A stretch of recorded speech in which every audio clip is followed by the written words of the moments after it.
Got a couple more observations for you. The first one, how far is too far? There are several different levels to look at this and intuit, but are we going to go too far? Plus, can a person truly prepare for change? If so, how? And what's required? My name is Arroe. I'm a daily writer, a silent wolf. I stand on the sidelines and do nothing but watch, listen, study, then activate. I call it the daily mess, a chronological walk through an everyday world. Yes, it's my morning writing. As a receiver of thoughts and ideas, we as people tend to throw things to the side and deal with it later.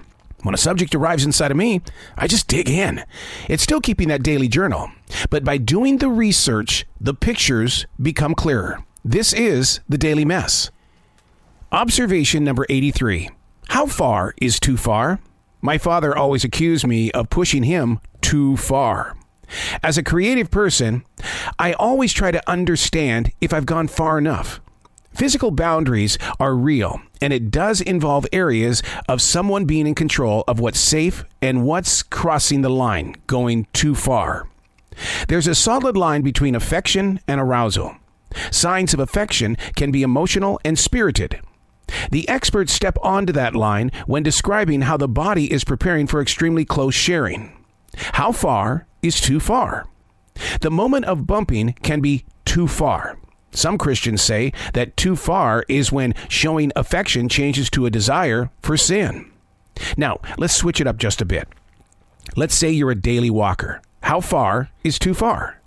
Believe it or not, research shows that there are no set numbers of miles when it comes to going too far. The same is true about your career. The borders are set by the beholder. Too often, that vision of distance can be forced to change due to a decision maker's vision of success. Well, what happens when they've gone too far? The goal is to make your map known. How far is too far? Hey, coming up next, can a person truly prepare for change? How? Hey, thanks for coming back to the Daily Mess. Observation number 84. Can we truly prepare for change? I mean, we hear about it all the time. We are either telling people about our personal changes or others are moving through their evolutions. Understanding change means preparing for change. Those who deeply study human behavior say step one of change is prep.